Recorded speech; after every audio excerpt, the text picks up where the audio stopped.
Ang mabuting balita ng Panginoon ayon kay San Juan. Kung paanong iniibig ako ng Ama, gayon din naman iniibig ko kayo. Manatili kayo sa aking pag-ibig. Kung tinutupad ninyo ang aking mga utos, mananatili kayo sa aking pag-ibig. Kung paanong tinupad ko ang mga utos ng aking Ama, at ako'y nananatili sa kanyang pag-ibig, sinabi ko sa inyo ang mga bagay na ito upang mapa sa inyo ang kagalakan ko, at nang sa gayon ay malubos ang inyong kagalakan. Ito ang aking utos, magmahalan kayo, gaya ng pagmamahal ko sa inyo. Ang pinakadakilang pag-ibig na maaaring taglayin ng sinuman para sa kanyang mga kaibigan ay ang ialay ang kanyang buhay para sa kanila. Kayo'y mga kaibigan ko kung tinutupad ninyo ang aking mga utos. Hindi ko na kayo itinuturing ng mga alipin, sapagkat hindi alam ng alipin ang ginagawa ng kanyang Panginoon. Sa halip, itinuring ko kayong mga kaibigan, sapagkat sinabi ko sa inyo ang lahat ng narinig ko sa aking Ama. Hindi kayo ang pumili sa akin, ako ang pumili sa inyo. Hinirang ko kayo upang kayo'y humayo at magbunga at manatili ang inyong bunga. Sa gayon, ang anumang hingin ninyo sa Ama sa aking pangalan ay ibibigay sa inyo. Ito nga ang utos ko sa inyo, magmahalan kayo. Ang mabuting balita ng Panginoon. Word of the day, hear what God has to say. Mapagpalang araw po sa inyong lahat. Kumusta po kayo? Ang ating word of the day ay pagpili. Isa sa pinakamagandang pakiramdam sa buhay ay ang maramdaman mong ikaw ay pinili. Pinili sa kabila ng kahinaan, pinili kahit maraming mas magaling, pinili hindi dahil perpekto ka, kundi dahil may nakakita ng halaga sa iyo. Pero minsan, kabaliktaran ang nararamdaman natin. Pakiramdam natin hindi tayo sapat, hindi karapat-dapat, hindi worthy. Kaya madalas nagtatanong tayo, bakit ako? Naranasan mo na bang isipin na ordinaryo ka lang at walang espesyal sa iyong buhay?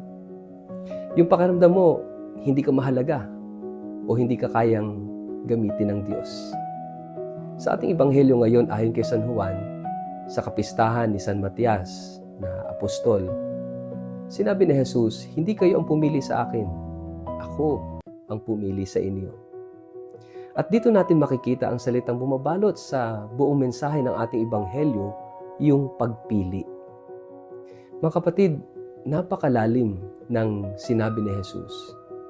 Hindi tayo ang nagsimula na pumili sa Diyos. Siya yung unang lumapit. Siya ang unang nagmahal. Siya ang unang pumili sa atin. At ito yung mensahe ng kapistahan ni San Matias, apostol. Siya ang apostol na pinili upang pumalit kay Judas. Hindi siya masyadong kilala. Hindi siya laging nababanggit. Ngunit pinili siya ng Diyos para sa isang mahalagang misyon. Ibig sabihin, hindi hadlang ang pagiging ordinaryo upang gamitin ng Diyos. Sa mata ng tao, maaring simple ka, pero sa mata ng Diyos, may tawag ka, may misyon ka, may layunin ang iyong buhay. At bakit tayo pinili ni Jesus? Pinili ko kayo at hinirang upang kayo'y humayo at mamunga. Ibig sabihin, ang pagpili ng Diyos ay hindi para sa pribilehiyo lamang. Ito ay para sa misyon. Pinili tayo upang magmahal. Pinili tayo upang maglingkod. Pinili tayo upang maging saksi ng kanyang pagmamahal. At malinaw din ang utos ni Jesus, magmahalan kayo. Dahil ang tunay na tanda ng taong pinili ng Diyos ay hindi kapangyarihan o kasikatan, kundi pagmamahal. Mga kapatid, ito yung mahalagang katotohanan dito. Hindi ka pinili ng Diyos dahil magaling ka. Nagiging makabuluhan ang buhay mo dahil pinili ka niya. Minsan kasi, hinihintay muna nating maging sapat bago lumapit sa Diyos. Kapag maayos na ako, kapag banal na ako, kapag magaling na ako, kapag perpekto na ako, kapag okay na ako. Pero ang Diyos ay hindi naghahanap ng perpekto. Ang hinahanap niya ay pusong handang tumugon, pusong bukas sa kanyang kalooban. Kaya ang tanong ay hindi karapat-dapat ba ako? Dapat ang tanong natin, tutugon ba ako sa pagpili, sa pagtawag ng Diyos sa akin? Dahil maraming taong tinawag ng Diyos pero hindi naman tumutugon. Ngunit ang isang pusong marunong magsabi ng oo ay kayang gamitin ng Diyos ng higit pa sa inaakala nito. Ngayong panahon ng Pasko ng Pagkabuhay at sa kapistahan ni San Matias, inaanyayahan tayo ni Jesus na mamuhay bilang taong pinili niya as chosen. Huwag mong maliitin ang iyong sarili. Huwag mong isipin na wala kang maiaambag. Huwag mong ikumpara ang sarili mo sa iba. Basta ikaw, pinili ka ng Diyos. Kaya mamuhay ka ng may layunin. Magmahal ka ng totoo. Maglingkod ka ng may kababaang loob. Mamunga ka sa paraan na nais ng Diyos para sa iyo. Hindi mo ka na kailangang maging tulad ng iba. Maging totoo ka sa sarili.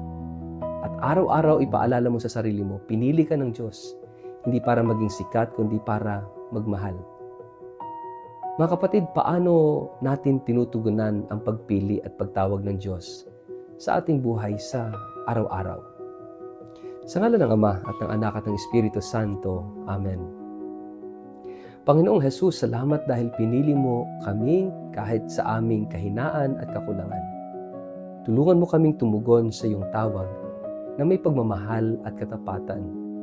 Tulad ni San Matias, gawin mo kaming tapat na saksi ng iyong pagmamahal at biyaya. Nawa ay mamunga ang aming buhay para sa iyong kalulhatian. Amen. Pagpalain po kayo, tingatan ng makapangyarihang Diyos, Ama at Anak at Espiritu Santo. Amen.